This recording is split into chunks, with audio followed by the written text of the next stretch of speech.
Throughout my life, I've often heard the advice given, let your conscience be your guide. And the purpose of this advice is to encourage individuals to think about the alternatives for a given situation and make the right choice for the right outcome. At times, this may be good advice, but only assuming that the conscience has been properly trained to know what is right and that which is wrong. A child taught to trust in self for making decisions may grow into adulthood only referring to self instead of sources more credible for decision making. In attempts to point out an error to a person, a popular response is, but it feels right. Now, how can something feel good and not be right? Well, the emphasis is usually upon how the person feels and what their wants are, instead of looking for a standard for guidance. Solomon made the observation that there may be a way that seems right, but the end consequence is death, Proverbs 16 and verse 25. The task, in essence, in determining what is truly right and therefore a standard that is constant and sure, is one that we must be searching for. If one declares that they will act according to a standard of self, they make a declaration that self is reliable and perfect. But the prophet Jeremiah said, O Lord, I know the way of man is not in himself.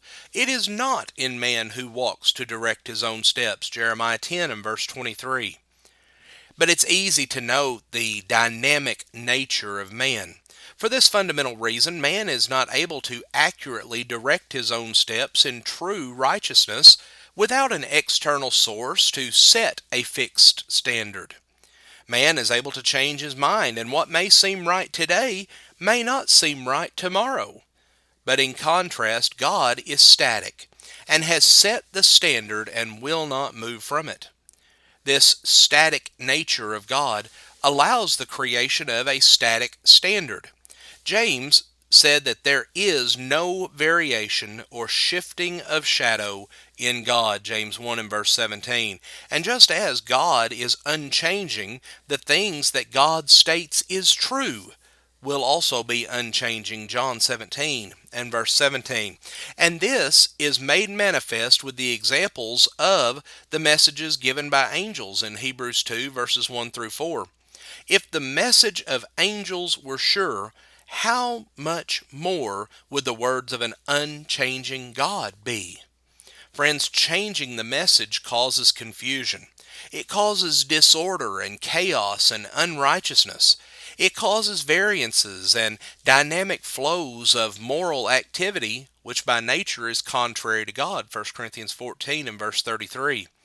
But what God calls for is peace, which is only produced from the standard which He has given. And knowing that there is a static standard is not enough until it is identified and then followed. Investigating will show the identity of the standard as the gospel of Christ. Standards are used to make judgments, and it is the gospel that will judge man, John 12 and verse 48. God will judge man justly based upon man's actions in light of the gospel. The fixed nature of God and His Word yields perfect, impartial judgment. Even as society and its views may change, the standard of right and wrong is one that will remain fixed and unalterable. Now, what feels to be right can in fact be wrong. While there are areas of opinion which can allow for multiplicity of acceptable actions, what is under discussion today is only using self as the standard. It can be hard to determine if a matter is just a matter of opinion. However, opinion is not the default or catch net for every question that comes along. Diligent studying of the standard of God will show if we can use our own opinion or if God has already stated what is acceptable to Him. In the end, actions cannot be justified by simply saying that it feels right. If actions can be justified by self alone, then right and wrong becomes subjective and relative. In this circumstance, judgment of any kind becomes impossible. anything and everything would be justified and judgment cannot be exercised.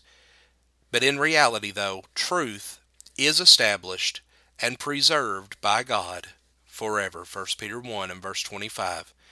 Friends, we thank you for joining us for our program today, and have a blessed day.